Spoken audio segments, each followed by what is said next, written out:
Abşeron rayonunun Qobu kəndində fəaliyyət göstərən Qobu kərpic zavodu yerli əhalinin sağlamlığına və ekosistemə ciddi ziyan vurur. Sədərək Ticarət Mərkəzinin rəhbəri Yusif Qədim Əliyevə məxsus olduğu iddia edilən bu zavodun fəaliyyəti illərdir kənd sakinlərinin narazılığına səbəb olur. Lakin bütün etirazlara baxmayaraq ekoloji fəlakət davam edir. Qobu kəndi əsasən dağlıq ərazidə yerləşir və özünün təbii gözəlliyi ilə seçilir. Lakin Qobu kərpic zavodunun fəaliyyəti nəticəsində kəndin ekosistemi məhv edilir. Əməkdaşlarımızla apardığı araşdırmalar sübut edir ki, zavod xammal əldə etmək üçün kəndin ən hündür dağının alt hissəsini karyer kimi qazır. Bunun nəticəsində havaya yayılan toz və kimyəvi tullantılar kəndin havasını çirkləndirir, oksigen çatışmazlığı yaradır və sakinlərin sağlamlığına təhlükəyə atır. Bundan əlavə, zavodun fəaliyyəti ekoloji balansı pozaraq bitki örtüyünün məhvinə səbəb olur. Ətraf mühitə vurulan ziyan milyonlarla manatla ölçülə bilər. Qobu kənd sakinləri Ekologiya və Təbii Sərvətlər Nazirliyinə və digər aidiyyəti qurumlara müraciət edərək zavodun fəaliyyətinin dayandırılmasını tələb ediblər.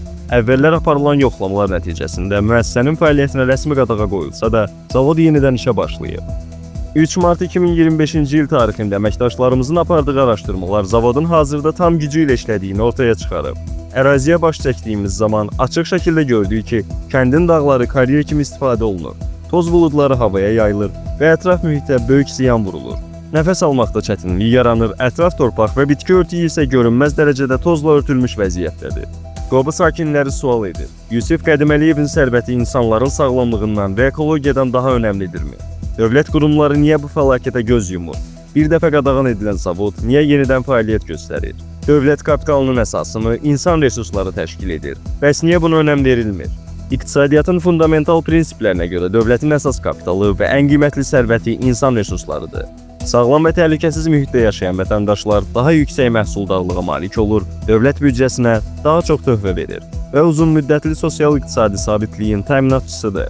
Lakin Qobu kəndində baş verənlər göstərir ki, iqtisadi maraqlar insan sağlamlığı və ekoloji dəyərlərdən üstün tutulur. Müasir dövrdə inkişaf etmiş ölkələr ekoloji tarazlığın qorunmasını prioritet istiqamət olaraq müəyyən edir və ekoloji standartlara cavab verməyən müəssisələrin fəaliyyətinə ciddi məhdudiyyətlər qoyur. Çünki qısa müddətli iqtisadi qazanc ekoloji fəlakətlərin uzun müddətli nəticələrini aradan qaldıra bilmir. Azərbaycanda da ekoloji siyasət və sosial rifah prioritetlər arasında olmalıdır. Lakin Qobu kəndində yaşanan bu hadisələr göstərir ki, bəzi biznes qurumları ekoloji qaydalara əməl etmədən öz kommersiya maraqlarını ön plana çıxarır və dövlətin bu məsələdə nəzarəti yetərli deyil. Dövlət siyasətinin əsas məqsədi vətəndaşın rifahını və ekoloji təhlükəsizliyini təmin etmək olmalıdır. Əks halda ekoloji balansın pozulması nəticəsində baş verən xəstəliklər, torpaq eroziyası və ekosistemin çöküşü ölkənin iqtisadi gələcəyini təhlükə altına alacaq. İndi sual yaranır. Dövlət iqtisadiyyatını qurmaq üçün vətəndaşa ehtiyac duyursa, bəs niyə vətəndaşın sağlamlığı və ekoloji rifahı arxa planda qalır? Bu sualın cavabını aidiyyəti qurumlar verməlidir. Hal-hazırda gördüyünüz bu Qobu PZ təşkilatın zavodudur, kərpic zavod deyirlər. Qobunun bu dağlıq ərazisini yamacların bu cür dağıtmaqla ekoloji fəlakət yaradılır. Demək, burada görülən işlərin nəticəsində ətrafda yaşayan evlərin damlarını görürsünüz də. Görün nə vəziyyətdədir. Toz torpağın içində evləri hamısı külək əsdikdə toz torpağın içində qalır. Amma burada karyer açıblar.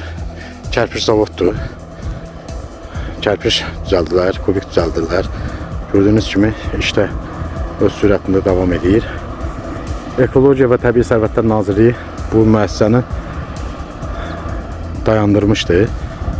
Amma nə məsələdirsə, bu zavod heç də dayanan zavoda oxşamır. Nə cür fəaliyyətə başlayıb, nə edib bilinmir, səbəblər bilinmir. Hal-hazırda gördüyünüz kimi yaşayış masivinin tən ortasındadır bu. Və dağı da bu cür, gördüyünüz kimi dağıdaraq öz məqsədləri üçün istifadə edirlər. Gördüyünüz kimi, baxın. Ağlayıb dağ, artıq dağda əsər əlaməti qalmayıb. Hamısı üz aşağı, daşlara, qayalıqlara baxın, gəlir hamısı aşağı. Bu da dağın alt hissəsini oyaraq, buradan qiymətli torpağı, daşı endirirlər. Bura zavoda kərpic düzəldirlər.